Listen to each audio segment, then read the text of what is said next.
having good teams and big brands that are having success all over the country is good for the sport. I'm an old school guy. I was pissed when they moved the extra point back in the NFL. All you can do as a higher up is write the rules. You don't have to be good at your job. Just be consistently bad at it for everybody. Welcome to the Jboy Show, hosted by Jake Crane. Happy Friday, everybody. Congratulations. We have made it to the end of another week. Hope you're having a great day out there, regardless of the weather. Make sure you hit that like and that subscribe button. As usual, got a lot on deck for the show today. But news coming out in the sports world, you've probably already heard about it, whether it's on social media, wherever you get your information from. College football and the powers that be, so the commissioners and, whatever Avenger Notre Dame decided to send to represent them, decided that the college football playoff as it stands, the 4-team format, will be extended through the end of its 12-year contract through 2025, and they're going to reevaluate in 2026. If you followed the show, you know where I stand on this, but if you haven't, I want to go over the basis of why I think expansion to 8, 12 at max, is not a bad thing. But before I get into that, I want to make sure everybody understands. I'm all for meritocracy. I don't understand the argument of expanding it to 8 or 12 just destroys meritocracy. The best teams in a tournament, that's like saying meritocracy doesn't exist in college basketball because they play a tournament at the end. You actually get more meritocracy because more teams are playing in important games. So it's actually the opposite end of the meritocracy argument. But when you look at the full scale of the health of the sport, and to be honest with you, if you put 8 teams, 12 teams, 16 teams, 600 teams, most likely Bama, Georgia, Ohio State, the habitual contenders are going to be there. They are. But there's a deeper glance into the college football space and why I think it would be healthy for the sport. What is the main factor in having success, whether it's in business or in athletics as a team? Having the best players, having the most talented employees, having the best representatives. It's not about one person. It's about the team, the group. So it's recruiting. That's what it comes down to. Then you get into culture and development. But without the tools, you can't build the machine. So when you look at the habitual contenders and the ability to go in that living room in the recruiting world today, which is not your mom and pop's recruiting world. It's not the old school, well, I'm from here, so I'm going here. My dad played there, so I'm going there. It is truly a business decision. Now throw in NIL. But having the ability to go in that living room and say, hey, we play at the highest level and have competed in the playoff, that tape is invaluable. Every kid thinks they're going to the NFL during the recruiting process. I promise you, very rarely do you find not only prospects, but prospects' families at a high level that don't believe their son is going to play professional. And they should. That's just human nature. That's human condition. That's part of it. So having the ability to go in that living room outside of the 4 or 5, maybe 6 teams that we have seen, if you expand it to 8 or 12 at max, and saying this tape that the scouts will see is invaluable because that tape at the end of the year is 10 times more valuable than the tape during the regular season. And why, you might ask? Well, not only are you playing against the best of the best, but the pressure and the situation is like a volcano getting ready to erupt. It doesn't get any bigger. You can see them perform against the best players on the other side in the biggest moments and find out if they can handle it. So if you're in the NFL playoffs or you're in the Super Bowl or you're having to win a game to get to the playoffs, you know that guy is used to competing at the highest level when all the chips are on the table. Having the ability to say, we made it to the playoff, not even winning. You don't even have to win a game in the playoff. Look at what Cincinnati can go say now in the recruiting space. Imagine that with 8 or 12 teams. And guess what? It's still really not going to affect, at least right now in the short term, seeing the same teams over and over again. We know that's going to happen. We know if you're smart, you'll take your money and you'll bet futures on Ohio State, Alabama, Georgia, and maybe take a flyer on another team making the playoff. You're going to win probably 50 to 75% of that money. So I don't understand the argument of saying it's not a meritocracy or you're not going to deserve it if you put more teams in the playoff. They're going to play it on the field. That's just how it works. But over the long term, because there is no short-term solution. This isn't the vaccine's ready, we're good, guys. Or, hey, we just found a cure, let's give it to them. It's over the long term. Being able to spread out recruiting. Now, maybe that 5-star offensive tackle or that 5-star defensive end, where the game is won and lost, it's up front. We'll say, you know what? Maybe I can go to a different school and have a chance to go play in the same games that some of these others are. And you know what? It doesn't affect meritocracy in recruiting because you still got to go recruit them. You got to win the recruiting battle. So you'll hear people say, oh, well, we need to revert back just to the 2-team. Okay, well, now you're taking that 4-team field and slicing it in half, and the recruiting will get funneled even more. Even more. So again, there is no short-term solution. And you have, commissioners coming out saying, we turned down this amount of money. Got a great quote David Cohn's going to read in a minute from Mike Carrasco, the commissioner of the AAC. But if we want the sport to be as healthy as it can be, while still having meritocracy, which means on the West Coast, we have good teams. In the Midwest, we have good teams. The South's got it covered. You don't have to worry about that. But having good teams and big brands that are having success all over the country is good for the sport. Think about movies, your favorite movie. You may love Die Hard. And if you've seen it 30 times, every time you watch it, probably gets a little less eventful. You may stare at your phone a little bit more. You may do something else while it's going on. But all of a sudden, Die Hard 2 comes out, and you're running to see it. We've seen a very similar movie in college football over and over again. And it's settled on the field, that's fine. But eventually, just like leaving bread out, it becomes a little stale. And over the long-term health of the sport, not the short-term, that's what we get caught up in. Expanding the playoff to 8, which is the number that I think it should be. Mm-hmm. That's the number I think it should be. 12, I know it's a slippery slope, because if you get it at 8, it could maybe slip to 12. But if you get it to 12 and it slips to 16, now we're screwing with the regular season. That's a totally different argument. 8 games doesn't ruin the regular season, or 8 teams in the playoff doesn't ruin the regular season. 12 teams in the playoff, you're getting close, doesn't ruin it. But remember, there's some ways that you can change things from a bye standpoint, teams playing things that kind of, neutralize that as well. But when you look at the overall long-term health of the sport, and we'll revisit, I guess, in 2026, which, you say you turn down money now, they may have bought the short and seen what's going to happen here in a couple years. It'll probably be double what it's worth by then because we're going to see the same movie over and over again. And meritocracy is great, but you don't eliminate meritocracy with 8 teams or 12 teams. I don't understand that argument. So you're telling me from a meritocracy standpoint, I'm going to say that word 1,000 times. I'm going to say it 1,000 times. You're telling me from a meritocracy standpoint, it's bad to get more teams in to settle it on the field? You may need to learn what the hell meritocracy means then. Because you're actually arguing against yourself. Against yourself.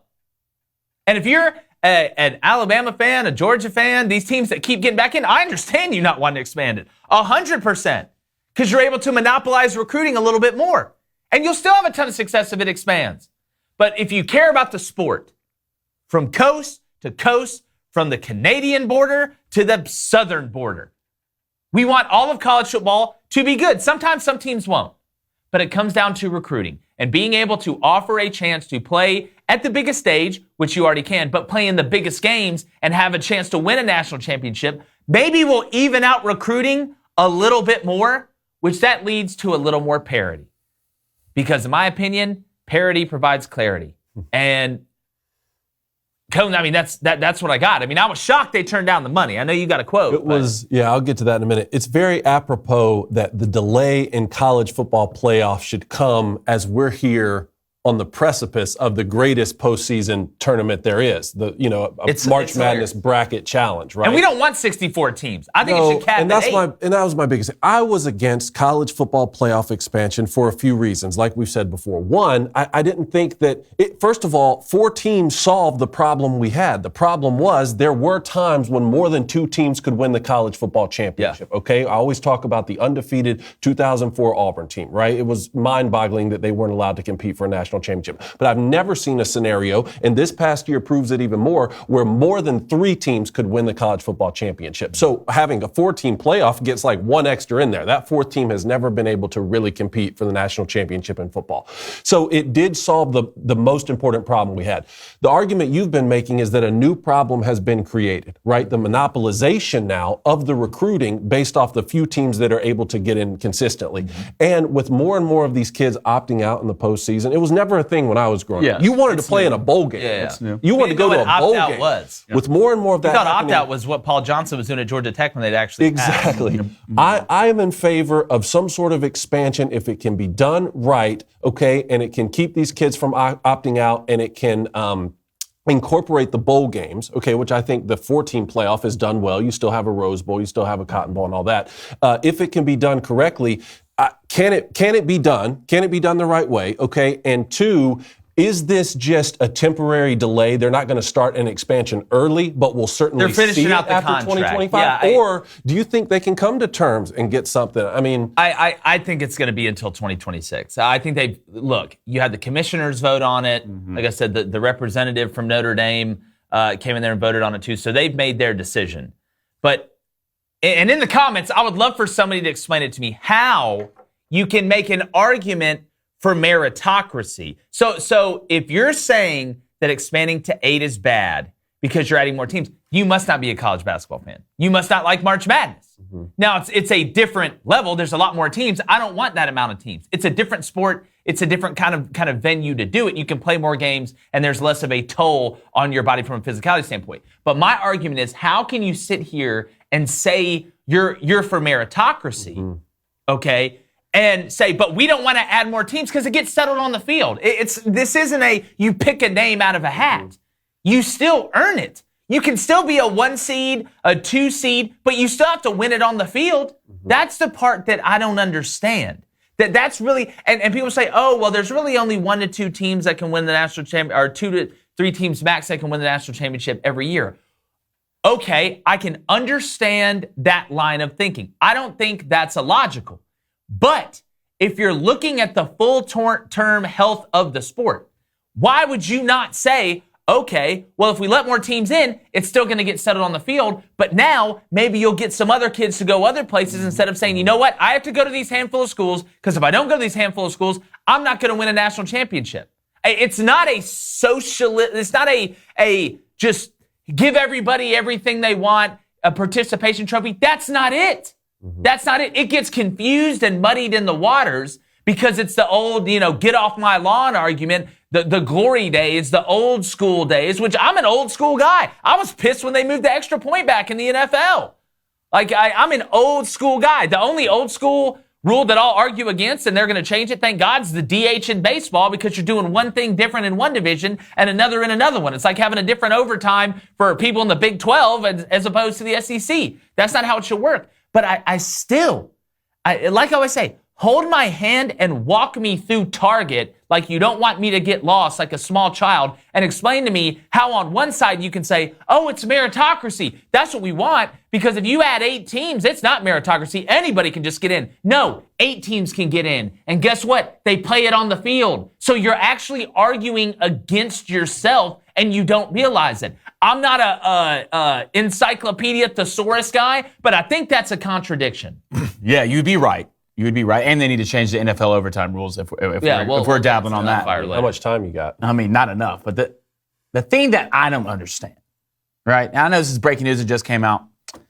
So 10 FBS commissioners and Notre Dame, okay, said no to $450 million to not make the playoffs. Am I wrong in saying that? I don't You want to hear the AAC Commissioner Mike Oresco? Like, it just doesn't make sense. I've always said the money, quote here, I've always said the money was secondary, okay? Obviously, we're foregoing that. It's something you would have liked to have had because, there's a lot that you can do with that for student-athlete health and well-being and other things. I love how it seems like, see, this one time where we're not going and grabbing the money shows that it's not all about the money, even though we can't come to terms on revenue distribution. When you start saying things, like, and you see this in politics a lot too, when you start saying things like, see, we're telling you the money was secondary, I believe the exact opposite. What I'm is, okay, you guys are basically buying the short on this deal. What's the next deal going to be? Because there's $450 million now. Deep down, I think they're like, listen, we know how kind of chaotic the space is about expanding, and we're probably still going to have the same movie shown over and over and over. And that's not a knock on Alabama or Georgia, whatever. You go win the game. You're paid to win the game. Good for you. Kudos to you. But I think they're saying, if we can get it for $450 million now, it's like, kind of having like an old baseball card of like Mickey Mantle or something. Or you have something that's very valuable now. It's very valuable now, but you're looking down the road and you're like, man, 10 years from now, it's going to be 10 times more valuable. So I'd be willing to bet all of King Midas's gold and silver that by 2026, it's north of $700 million. I bet they double their money. I bet they double the money because it's the lottery, right? You want the lump sum and you get less over time, or you get a less amount than you would, or do you want the payments where you get more of the amount? There are a lot of agendas at play here, and maybe the people who have agendas, maybe they'll all work it out for the betterment of the sport. I don't want to see the victims of this be, one, the players, but two, the average college football fan. I mean, think about it. If you're a fan of a team like a Wake Forest this past season, who was a good football team, not traditionally excellent, but could have made maybe a top 12 playoff, something like that. If you're just an average college football fan that says, look, I like to spend my Saturdays watching college football. I don't want to get into the nitty gritty I don't want to get bogged down with this transfer portal and the, name, image, and likeness and whether we're expanding or not because of money and revenue shares with the television networks. I want to be entertained. I want it to be fair. I want kids to have a shot and to see some high caliber amateur football.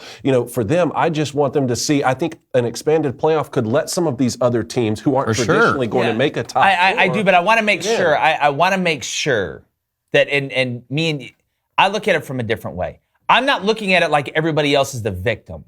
I'm not looking at it like, oh, I feel sorry for you, Wake Forest, or I feel sorry for this. I'm looking at it purely from a health of the sport standpoint. I really don't care if people are like, man, this isn't fair or whatever. That's not what I'm saying. These are the rules. This is the way it's played. Your team hasn't made it.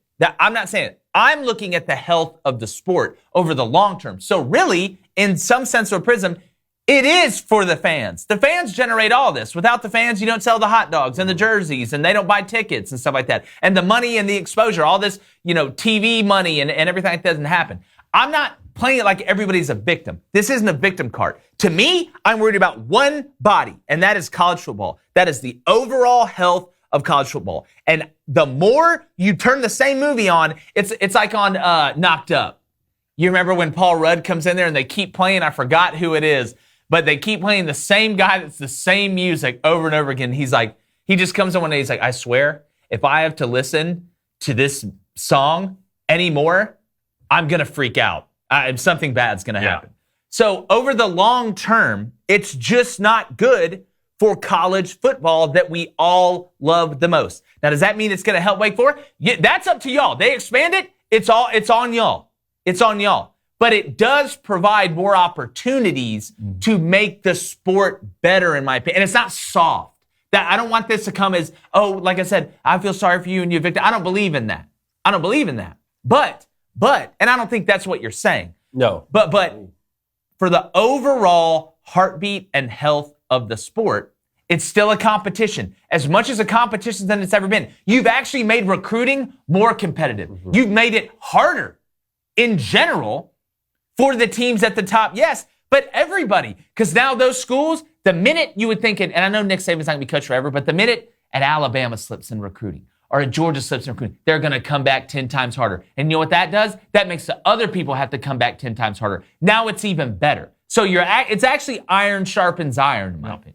Yeah, I was going to say one more thing before you jump in because I want to get to you on the Notre Dame take on this. But what I was saying about fans is my team had never made the college football playoff before this past season, right? And I still watch every single college football playoff. Yeah. So it's not just about a college football fan is not just a fan of their team, even though they'd love to see them in the playoff. But they want to, I want what's best for the college football fan in totality to watch the playoff and to watch the postseason and to get the champion they deserve no matter what it goes through. But I want what's best for college football plus Notre Dame. Because why does Notre Dame just get a single vote in this? I don't understand. This keeps I guess Notre Dame is just like the kid that the mom and dad love the most. Yeah, they just they're like Alaska in the United States. Like, all right, guys, we're all here, and oh wait, no, get Alaska here. They're huge. We got to get them over. It's like Merry Christmas. I got you socks here. Merry Christmas. I just bought you a new Mercedes. Yeah, well, they get Hulk hands, and everybody else gets a rawhide wallet. Yeah, but I think realistically, this comes down to recruiting. I mean, that's what it comes down to. What wins you games? Players wins you game, and you're selling kids what? You're selling them dreams. From a former kid who signed, you're selling them dreams. And bowls don't hit the same anymore. No. Bowl games just don't. No. They just don't, especially in today's age. And I know they used to be cool and stuff like that, but kids want to go to the playoffs. Kids want to be on TV. Yeah. The playoffs will give you an extra week of football, and they want to be on the big stage and see their names in lights. At the top, where it matters, like the best players. And look, there's guys that are 2 and 3 stars that end up being great players. I mean, look at Aaron Donald, Cooper Kupp, whatever. But most of the time, those 5-stars and 4-star kids, they want to go to a place where they can win a championship. Yeah. Sometimes every now and then they're like, hey, I want to go to Stanford. Totally understand that. Smart, long play. I get it. But, and I want to close it with this so we can move on. The argument that somehow expanding the playoff, caveat, to 8 or 12 at max before everybody freaks out, the argument against saying, oh, well, that goes against the meritocracy because you're letting more people in. So you're telling me by making them earn it more on the field that is less for meritocracy? That makes absolutely no sense. It makes no sense at all. There's no way to spin that to make sense. It's just tugging on the old school heartstrings of back in the day. That's what it is. Because if you talk about reverting, some people want to revert back to 2. Like I love our guy Barrett Saleh. And Barrett's not a fan of expanding. But if you're going to revert back to 2, now you're cutting off, like I said, 2 more heads of the snake that could have a chance to win it on the field. But it's a long-term play. That's what it is. It's a long-term play. There's no short-term answer. It's not like it's going to change it tomorrow. If they would have said, you know what, we're expanding it to 8 this year, today, you would still have the same old cast playing in that national championship game or getting to those the last 4 in there. I guarantee it. Because there isn't, even with the transfer portal, which makes it a lot easier to flip the house, right? HGTV, where are the twin brothers that are going to sell you a sink and a kitchen? It makes it a lot easier with the transfer portal, but it still takes time. Roster management, recruiting and roster management. Those are the 2 things. You can master those 2 things, you can slice and dice. The biggest hurdle is you can only play so many football games. That's the ultimate hurdle. That is the cap. It's so easy to have a cool postseason basketball tournament because guys can play 3 games in a week and you can That's exactly right. It's a different sport. There's only so many football games you can play in a season. It's too physical. It's too violent. You start adding more and more teams to a bracket in the postseason. That's going to limit the amount of regular season games you can have. And I just hope the people who are making the decision, the powers that be, the ADs, the commissioners, whoever, are people, some of them at least, who have played football. They need to have played football and understand it's not basketball. And that's why I said it's cut and dry, in my opinion. It's either 8 or 12 max. Okay. And people say, well, it's a slippery slope. Well, I can't control that. Mm-hmm. That you could say that about anything. Mm-hmm. So I don't want people to think I want 60 teams in. Mm-hmm. That's not what I'm saying. 8 or 12 max. Hell, I'd be happy with 10. Meet in the middle. Call me Malcolm. So we can move on, but again, I'm shocked they turned down the money, but don't think they're not going to double that up in 2026 when, Elon Musk makes flying cars and, Bitcoin is already made national currency. Let's dissect Jay Billis's take on the refereeing problem in college basketball. Yeah, so Jay Billis, a guy I love to listen to, came out with an article on ESPN Plus. If you have that, I think you should go read it, talking about And to quote our old good friend Colin Cowherd, complaining about officiating most of the time is petty. You can always complain about it. But at some point, it gets to a fever pitch. To quote Jay Billis, sometimes you got to scream fire when there's a fire. You can't, like he said, if one part of the house is on fire, you can't be like, well, the rest of the house is beautiful. Sometimes you got to scream fire. The officiating, I think, in general across sports, especially at the collegiate level, has been very, very poor. Blaine has a theory that the better the athletes get and the faster the game gets, the worse the officials get, because your eyes aren't getting better. Sure. They're not sending you, to X school to get your eyes better. So X-Men school, whatever the hell they call it. Yeah, you're not wrong. Yeah. So I don't think though, and Jay kind of isolated the blame on the higher ups that are writing the rules, and he said, the way the rules are written, we added freedom of movement a couple years ago, which that has been totally thrown to the wayside. But he said that, officials are kind of being told not to enforce the rules the way that they're written. I think there's blame to go around everywhere for a couple reasons. All you can do as a higher up is write the rules, okay? That's what you can do. You're not out there with the whistle. So you're writing the rules. This is a foul. This isn't a foul. This is a block. This is a charge. This is traveling, double dribble, goaltending, whatever. The officials on the court, all right, and I'm going to use basketball, college basketball as an example for this. If you watch, and I get people miss calls. I get it. It's going to happen. These are human beings. They're not robots. You're going to miss calls. But the lack of consistency from what is a foul to what is not a foul, especially in college basketball, is unbelievable. Unbelievable. And when you can watch one game, the way it's refereed, I'm talking about in the same conference, then watch another game and how it's refereed, they can be totally different. So you say, all right, you're going to complain about it. What's your solution? Because I don't think you should really complain about something unless you have a solution or you're talking to people who could form a solution. Here's my solution. And I get refereeing's not an easy job, but we make it sound like it's the hardest job in the world. I'm going to tell you some jobs that are harder. Being a coal miner, single mother, being in the Army. Like we got to stop acting like refereeing is such a totally hard job. These guys have one of the hardest jobs on the planet. Bull.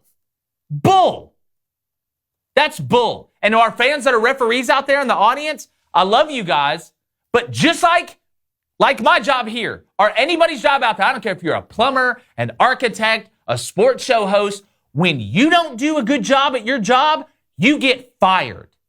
You get fired. And it seems to me like the only people that don't get held accountable in a game are the officials. Hell, the fans even get held accountable if they're out of line. Coaches get held accountable. Players get held accountable. Cheerleaders get held accountable. The only people that don't are the people that are making the calls that influence the game the most outside of the coaches calling the plays. So here's my solution. Here's what you do. Whatever that law is written, you go by it. If there's freedom of movement, call it like there's freedom of movement. If there's not, call it like it's not. And I understand scoring sells tickets. Duh, we all know that. So what does freedom of movement do? In college basketball, for example, scoring was at an all-time low. Not good for ratings. I'm a defensive guy. I'm in the minority. Most people, especially casual fans, want to see offense. They want to see the ball go in the basket. They want to see home runs. They want to see touchdowns. I get it. You don't sell tickets on defense. Mm-hmm. But whatever the rule states, it needs to be called like it is that rule. And if it is not, and that grade is not at a certain level for that official, you don't penalize them by not letting them call the NCAA tournament. You either fine them or you fire them. I can't remember a ref getting fired. I cannot remember outside of something crazy going on off the field or the NBA guy that was betting on games. They don't get held accountable. Another way to do it, make them do press conferences. And not press conferences where, and I'm talking about the head of officials. It's the head umpire for college football. Captain of the referees in basketball should have to do a press conference after the game. And it's not a press conference where it's like, well, I can't speak on this or whatever. No, you come out, either you missed it, or if you don't think you missed it, you explain it to me. Because we let these guys off the hook way too much. And I know it's not easy, but they're not coal miners. They're not over in Ukraine on the front lines. You're reffing a college basketball game. I can look on the, most college basketball fans can look on the screen and tell you if it's a foul. But the problem is you don't know what's a foul because they call it different every game. It's the lack of consistency. You call it like it is written. And if the higher ups will actually start enforcing some accountability, I bet it gets a lot better. But we can't just isolate the blame and say, no, the officials on the court, no, they're fine. It's not their fault. That's not how it goes.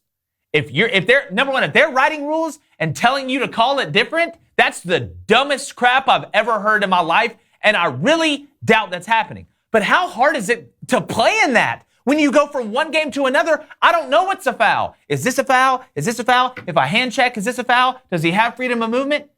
And to coach it, hell, how do you coach it? So I agree with a lot of what Jay said. But I think there's a lot more blame to spread around. It needs to be consistent. No, I agree. And I'm going to sit here and try not to freak out. Please don't. Just from watching referee. But don't turn into the Hulk. There's something that always makes me mad when it comes to refereeing, right? And I know it's something you can't get rid of, right? It's the human element and it's emotion when it comes to refereeing. This is a good If you watch refereeing, depending on, it doesn't matter what the coach said to him or something like that, they will dictate calls off emotion. Mm-hmm. They will. I watched a guy in a game the other day call 4 charges in a row on one call just because he was mad because the coach said something. There's nothing that makes me madder than a guy who's in the post. Allegedly. The post playing, and there's a ref right there next to him, and there's a ref right there next to him, shoots it, they don't call anything, and the guy closest to half court calls a foul. Yeah. Make it make sense. I don't know what pass interference is, right? There's holding every play. Well, then call it. I don't care. It's football. Call it. I don't know what a foul is. I don't know what a catch is. The human element, and it's so bad. It's so bad. Kids have gotten faster, bigger, and stronger, and refereeing has just tanked. It's just tanked, and it's not fair to the guys. Exactly what you said. It's not the hardest job in the world. Try guarding Jabari Smith. Yeah. That's kind of tough. Yeah. Kofi Coburn. Try backing him down. That's kind of tough. I just want consistency. It's so bad. It's on each end of the spectrum, and it makes me lose my mind as a fan because I somewhat know what a foul is in my head. And here's my rule for officials in showing emotion. Watch. You got guys like Pat Adams in the SEC that when they make a call, it is unbelievable. It's like they're on Dancing with the Stars. They're not there to see you. They're not there to, most of them don't like you. I'm going to go and tell you. You're probably the least liked people in the building. But watch the emotion. My rule is this. Like a judge in a case. I don't show emotion. You don't have a judge standing up yelling, you did it. You did it, didn't you? No. Or he's not like, you're guilty. Yeah, let's go. Or he's innocent. Innocent. You see it all the time. The rest, you want to know how you can tell a ref that is about himself? Watch the way they act when they make a call. How many times in college basketball is it, I'm whistling, I'm pointing, and it's the home team crowd's going nuts, and I'm shooting the charge? Why can't you just blow the whistle and say like this? Yeah. Just go like this. That's real. It's not about you. They think they are part of the show. You're not. You're an extra. You should be in the background and only show up when you walk by the camera or you have to make a call. You're not a main character. You are not. I'm sorry. Maybe you didn't make it far enough playing and you're upset about it. You still want to be on TV during the game. I don't know. I can't go in your head. And there are really good officials out there. I want to say that. There are really, really good officials that are overshown by the bad ones. And you see it too in baseball. Sometimes umpires really, really getting after it. And that's kind of a different sport and different level. But in college basketball, if you want to see it, you want to see the guys, number one, that are making the most calls. That's what you look at. The other night, you watch Auburn and Vanderbilt, the same guy's calling every foul. It's like they dictated him the foul caller. If there's ever a foul, you shouldn't, just like a guy shouldn't call holding from all the way on the other side of the field if it's going on up front. You got guys making calls. That's as a coach when you see them lose their minds. When, like Blaine said, you have 2 guys standing right there looking at a play. I'm talking about close enough to smell the coffee breath, man. And they don't call it. But then you got old dude who's all the way down the road, thank God for good directions and turnip greens, making the call. Some of these guys are awful, but you know what? When there's no accountability or no consequences, it's like having a kid. You never punish them, they're going to do whatever the hell they want. I haven't been bothered by the refereeing in college basketball this season. Get out. I just haven't. I'm sorry. Get out, Cone. I've watched a game every night, I'd say, for maybe the past, beginning of January, right? So that's a large number of games. I haven't felt that a game has been ruined for me because of the officiating, right? My general rule with going after the officials, it's not so much that it's a hard job, it's just that we always will make mention when they do something wrong, right? They're going to get all the blame, but if they make good calls, that's something that's not. It's like playing corner or the long snapper. I get it, but look, my college basketball viewing has not been ruined by this. I haven't had a problem. If someone as important in college basketball as Jay Billis is writing an article like that and breaking it down, and I read the article, then yes, we need to listen to his voice and pay attention when it gets down to the specifics of when we had freedom of movement, when we didn't have freedom of movement. And that's something like he's a person whose voice we should take very seriously on this matter. The most important thing to me is consistency within the game. That's what I'm saying. Well, hold on. Do you want consistency over every single game? Of course. Okay. Do you want consistency within the rules? Of course. But the most important thing is consistency within that one game. I'll give you an analogy. If you have an umpire in baseball and you say the strike zone should be the strike zone. There shouldn't be this guy's strike zone or that strike. I agree. But if you have an umpire who's calling this game who has a little bit higher strike zone, and he calls it the same way for both teams, then at least that's consistent. And the next day you go play, you have someone who calls a little bit lower strike zone. That's annoying, but at least it's consistent within both games. I haven't watched any college basketball games this season where I've thought, okay, every single call is going against one team and every single call is going against the other team. To me, that becomes fraudulent, right? I don't see anything in this that's fraudulent. Again, a couple things on that. And I see where you're coming from. I want you to take that theory and apply it to a real world job. You're saying you don't have to be good at your job. Just be consistently bad at it for everybody. No. If you're saying if you're gonna be bad, I don't think so. I mean, we're talking about the. So if you're gonna be a real estate agent and you're bad for one client, as long as you're bad for the other client, it's okay. No, I'm talking about when grown men are running at each other in real time, whether someone's foot was set to determine whether it was a block or a charge. That is difficult to do every single time.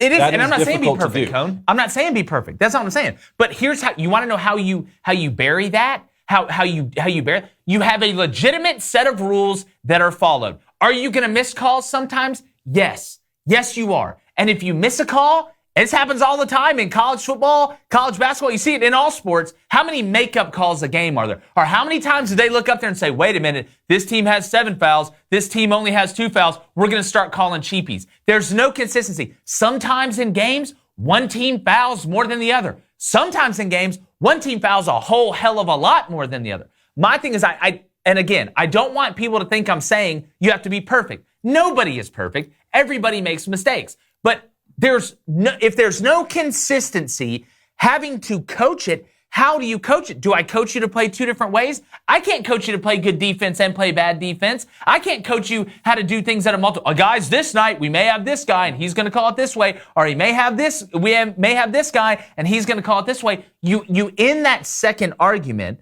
by handling the first one by having a legitimate set of rules that you have to follow. This is how it is. And you know what? If you miss a call, you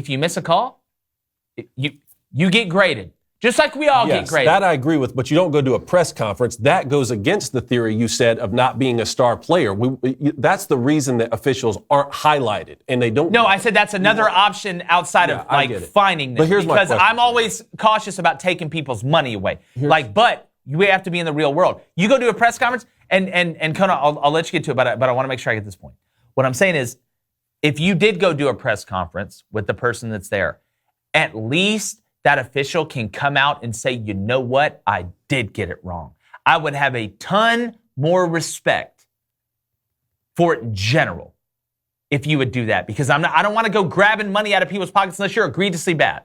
Because people get away with being bad at their job without being fired. Go ahead. I don't think referees should ever be highlighted in press conferences. We don't need to hear from them. What if there was like a captain of no, they should never be never. If the league or that's what I'm saying. A league official that they want to come out and say, but again, what are you going to say? Like they got this charge call wrong at the end of the game, and now this win is void. No. That's not what I'm saying. That's what it's going to seem like. Well, now our win wasn't. He comes out and says the consequence is he's going to miss the next game without pay. Okay, here's the big question I have for you guys is the problem with the rules as written, okay, or is it the execution with the officials on the floor? That's the best question. I mean, if you can't armbar when you're trying to get to the goal and I touch you, like, can I touch you at all?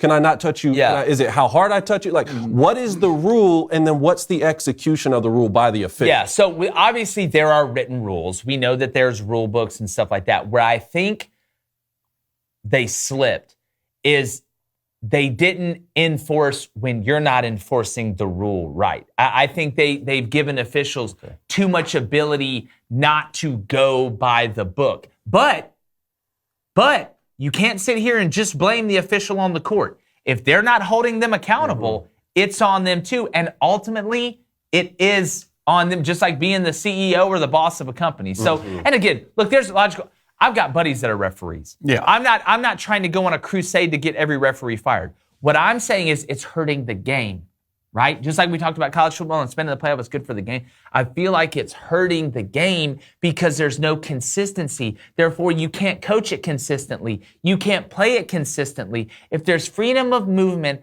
call it like there's freedom of movement. Yeah, it's just, at the end of the day, it's just consistency. If we go back to your baseball reference, I think a strike zone being a little bit different in baseball is a lot different than me turning on two separate basketball games and one looking like a 7-on-7 and the other one look like they're full pads hitting each other. Yeah. Right? Because what do you say? It comes down to coaching. Like if you're a coach, how are you supposed to coach that if it's different every game? And if you don't want to be highlighted in a press conference, quit trying to highlight yourself on the court by making a big call. What you do, and it's ego. Or animating it.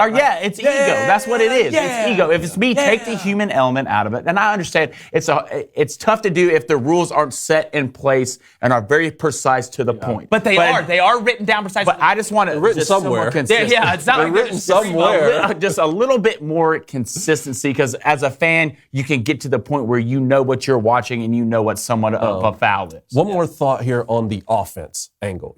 I think a lot of times maybe it's less about wanting to see more points and just wanting to see not so much game stoppage, right? And again, I'm not saying one thing is right or wrong, but when it comes to creating the rules, maybe they're saying, look, kind of like what Major League Baseball had to do. The games are too long, the games are too slow. There's a couple diehard fans that don't want us to change it all, but more people would watch baseball if we make the games quicker and not have three pitchers substituting all in a row. I think that was better for baseball. Same thing here. Maybe it's not, hey, we need every team to score 100 points. And this is something as a fan that I've been saying, like the last 10 minutes of a close game in basketball, a lot of times can be unwatchable because every possession is a foul. Yeah. Every single possession is a foul, no matter how lightly I touch you or don't touch you at all. Every single one's a foul, and now we're going to shoot 1-and-1 for 5 minutes, then we're going to shoot automatic twos for 5 minutes. So maybe some of their thinking is that, again, whatever the rules are, if you want it to be an offensive game and it's harder to play defense because the game moves faster and more teams are scoring points and that's more entertaining,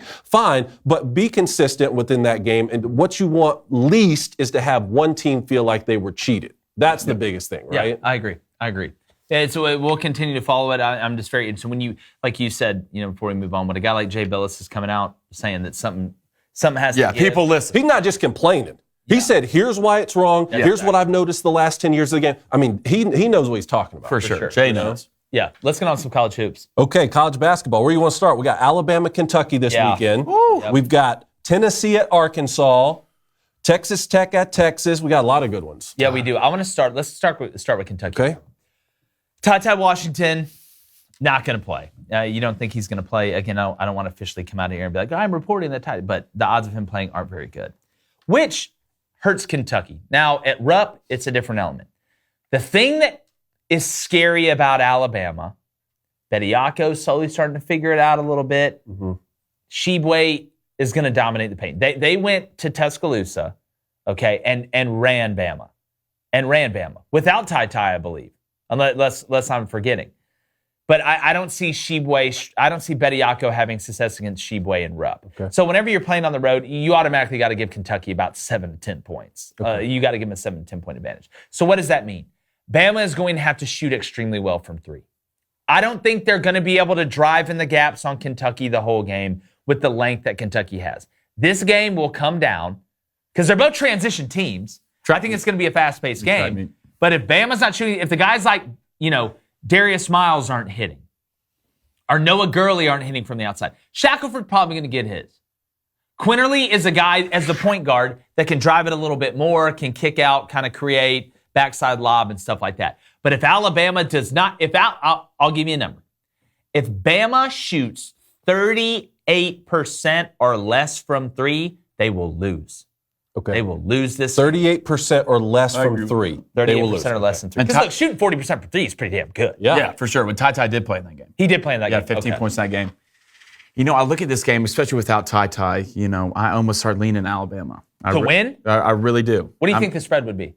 Oh, wait, I don't want to get there. that. Sorry. Yeah, we're going to get to that. I love where your head's at, That's though. me, yeah. I'm like, but, I think, Bama shot 3 from 30 last time they played Kentucky and out-rebounded them. Not good. And That's lost. 10%. And lost, by 12 with Ty in the game. They got to the line 24 times in that game versus Kentucky, which is big. All right, they really couldn't stay in front of Quinterly or Shackelford in that game, and that was the only time Bama the entire year has scored under 65 points and lost. That's the only time the entire year. Because they shot 3.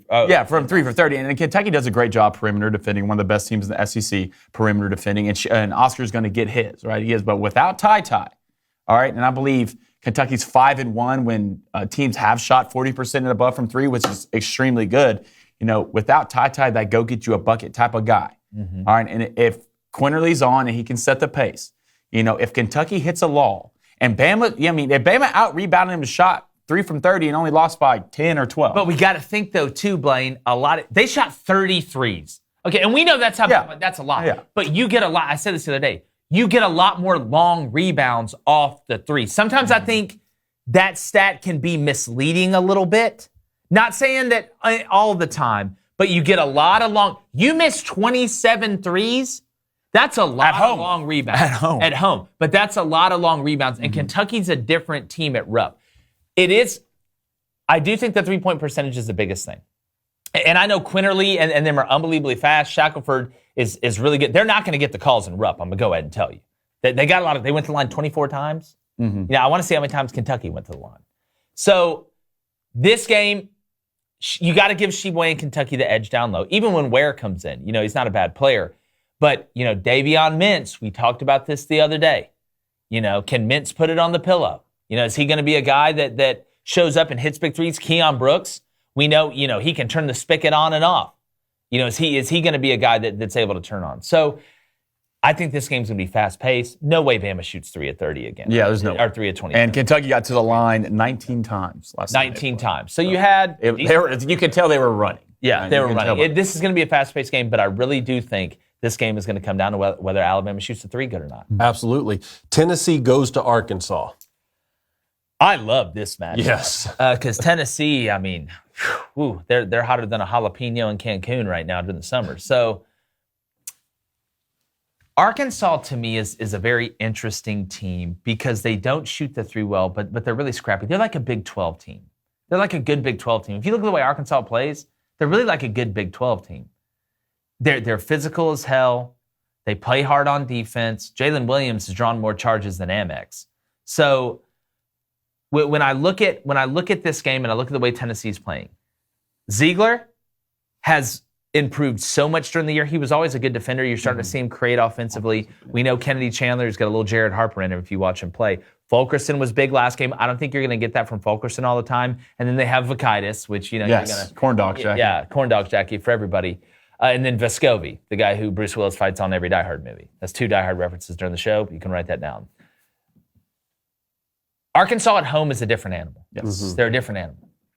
Bud Walton, we know, can get lit.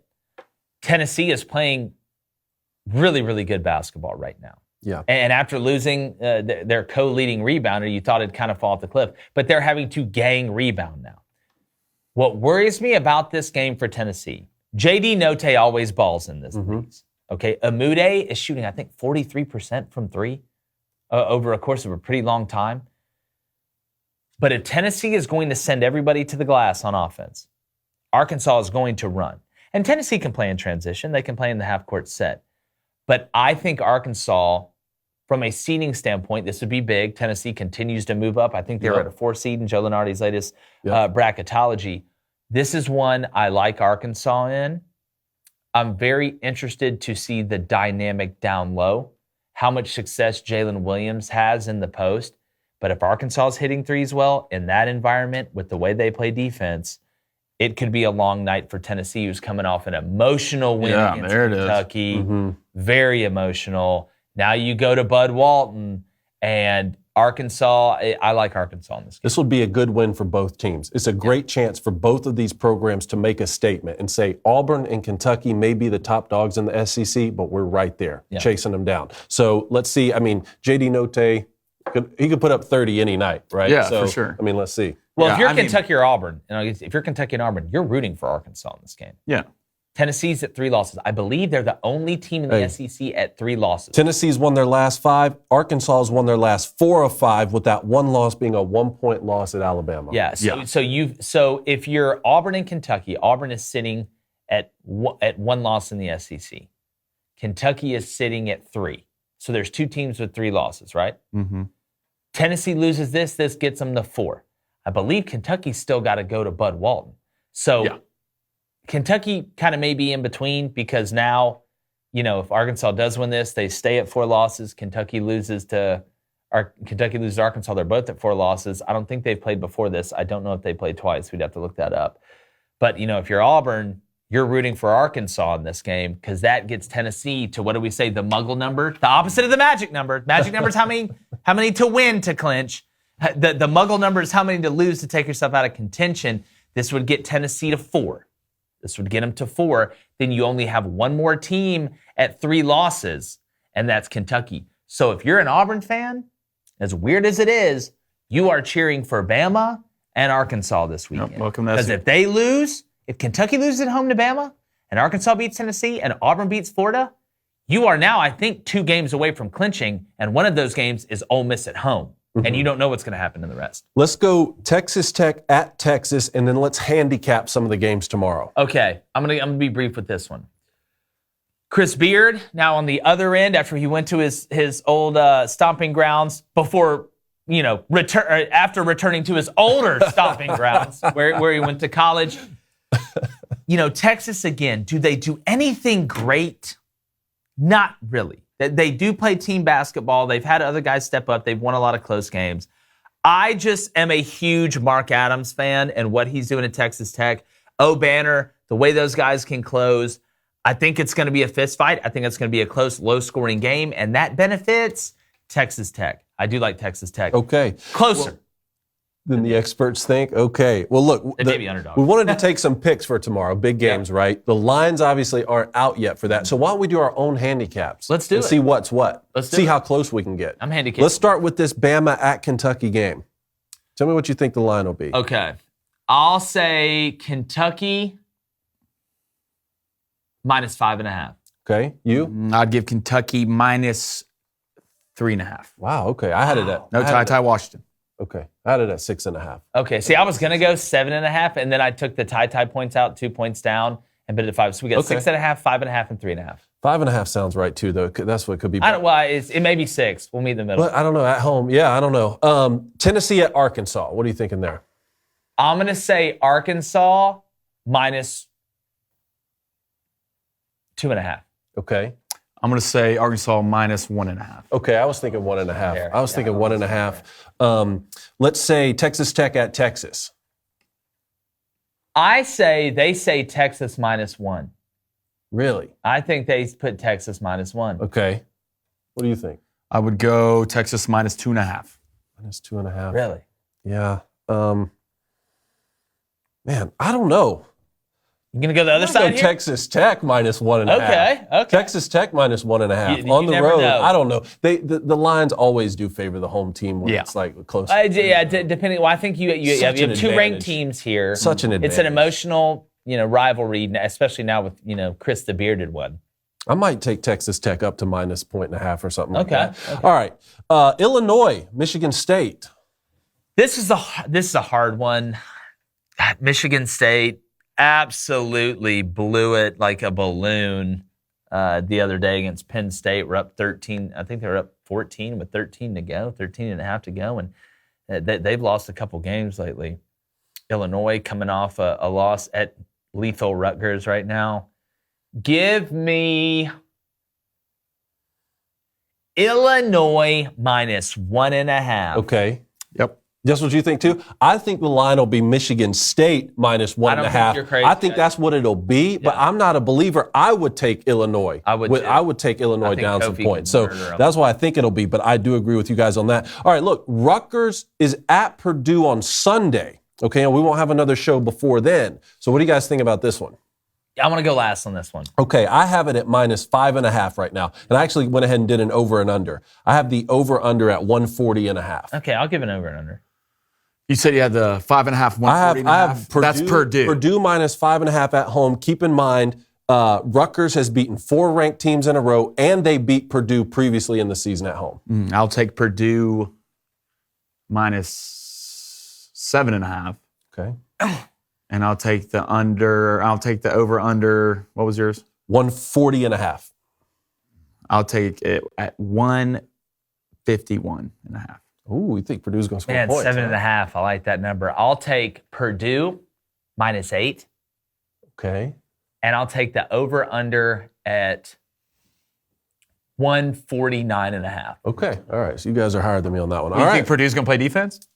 Do they ever? You think Rutgers? Yeah, not at all. Not at all. You think Rutgers is going to stop Purdue No. Rutgers is going to stop Purdue at Purdue? Hell no. No. Jay Nivey didn't play great last game. He's going to be searching for buckets like he owns a bucket store. Or like Walker Kessler finding his hat after the game. That's fun. I like doing the lines on our We own. should do that more. We should do that more. Let's see how close we are when the lines come out. We will. We gotta remember. Sorry, we have to do everyone else's job for them. Yeah, I know. You were hot about that. I'm not happy. You are about hot it. about that. Tell everybody what you're hot about on it. We can take sharp picks in college football like a week in advance or the Monday of. We were taking sharps all last football season. We can't get lines 24 hours out. What are we doing here? Why is one of these wagering companies not said, hey, maybe our business model will be we'll get lines out another day in advance. Maybe they won't be quite as accurate and we'll lose some money that way, but we tighten them up as we get more information and we gain market share. But hey, you know I guess what? I guess the two Oracle twins they have locked up in football are just a little better than the two Oracle twins. You can't go to That's war what during it the is, Carnea. Yeah. That's what You can't go to war during the Carnea. I just find it odd because you guys told me that, the lines come out at 10 p.m. It's like every single one of the odds makers' lines come out at the same time. I'm like, what's the deal here? It's like that. It's like that scene from Sunny in Philadelphia where that guy has all the threads posted up. Yeah, Charlie yeah. Day. Now, They got the injury now that guy, his lines would be spot on. You're right. His lines would be on. Well, great show, guys. Hope you guys have a great Friday. Make sure you hit that like button, hit that subscribe button. Going to be back Monday. Going to cover everything from college basketball, everything that's going on in the sports world. Appreciate you guys joining us. Enjoy the weekend. And like this week, and getting close to the end of February, we're going.